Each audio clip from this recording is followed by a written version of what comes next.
আসসালামু আলাইকুম। এবার চলে আসছি গ্রামে। তো গ্রামে টাটকা টাটকা বেগুন গাছ থেকে বেগুন পায়রা আনছে ভর্তা করার জন্য। তো আমার কি বলবো, আমার মায়ের বাসায় থাকে, ওই মেয়েটাকে আমরা সাথে করে নিয়ে আসা মাকে কাজে হেল্প করার জন্য। তো আমার এখানে চাচিও আছে, চাচিও হেল্প করে। এটা হয়েছে আমার মায়ের বাসায় থাকে, ও কাজ টাজ করে, যেটা বলতে পারেন আমার বোনের মতো, ছোটো বোনের মতো। তো বেগুন সেদ্ধ করা হয়ে গেছে এবং মরিচ পোড়া হচ্ছে, পেঁয়াজ কুচি করা হয়েছে এবং সরিষার তেল দিয়ে মাখা হবে। আমার দেখে লোভ লাগতেছে, এত ভালো লাগতেছে বেগুন ভর্তা। তো আমারও ছোটো বোনটা ও মাখাইতেছে, আমি পাশে ভিডিও করতেছি।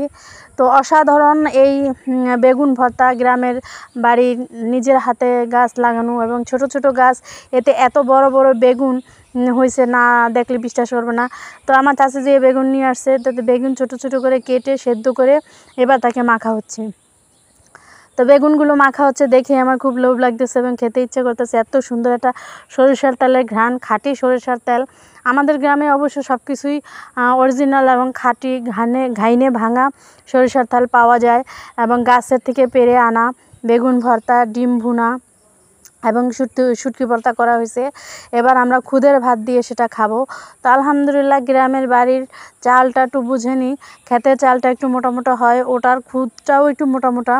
তো এই খুদের ভাত রান্না করা হয়েছে এবং ডিম ভুনা করা হয়েছে, দেশি মুরগির ডিম, বেগুন ভর্তা, এগুলো দিয়ে আমরা আজকে খুদের ভাত খাবো।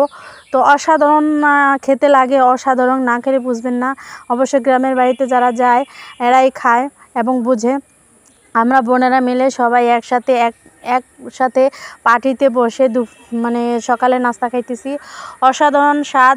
তো প্লেটে প্লেটে করে সবাই বেগুন ভর্তা, শুটকি ভর্তা এবং ডিম ভুনা দিয়ে সবাই খুদের ভাত খাবে। অসাধারণ লাগে এটা খেতে এবং এত স্বাদ। আমরা বোনেরা যখন একসাথে গ্রামের বাড়িতে আসি, আমাদের এত আনন্দ হয় যে ভাষা প্রকাশ করা যাবে না। এবং খুদের ভাত তো থাকবেই, এটা একটা অপশনাল। এখানে আবার আছে শাপলা ভর্তা। শাপলা আমাদের দেশে এখন আষাঢ় মাস তো অল্প অল্প পানি হয়েছে।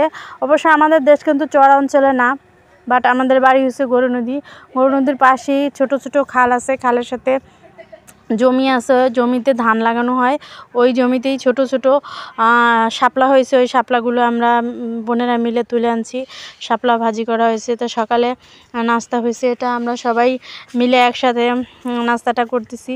তো এটা আপনাদের সাথে শেয়ার করলাম। অবশ্যই কমেন্ট করে জানাবেন যে খুদের ভাত, ভর্তা, বেগুন ভর্তা, শুটকি ভর্তা, শাপলা ভাজি খেতে কেমন লাগে, কারা কারা খেয়েছেন, কাদের গ্রামে গেলে খুদের ভাত খাওয়া হয়। আমাদের গ্রামে আসলে অবশ্যই আমরা সবাই মিলে খুদের ভাত খাই। এটা অপশনাল, এটা থাকবেই, এটার কোনো কথা নাই, এটা সকালের নাস্তা হিসেবে থাকবে। সকালে ঘুম থেকে উঠে চা নাস্তা করা হয়েছে, তারপরে 10টার দিকে আমরা খুদের ভাত এবং ভর্তা দিয়ে খাইতেছি, শুটকি ভর্তা দিয়ে। সে যে কী স্বাদ এবং মুখে লাগার মতো। ঢাকা যখন আমরা যাব, এই খাবারটার কথা অনেক মিস করবো এবং অনেক মিস করবো এবং খুব খেতে ইচ্ছা করবে তখন, কিন্তু তখন তো আর আমরা এটা পাবো না।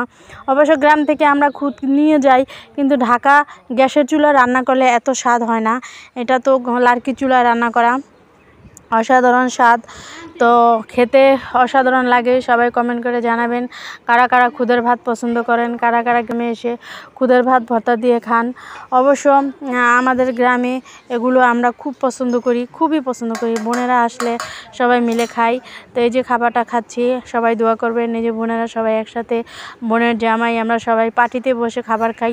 সবসময় গ্রামে যখন আসি তখন আমরা পার্টিতে বসে খাই, খেতে অসাধারণ লাগে।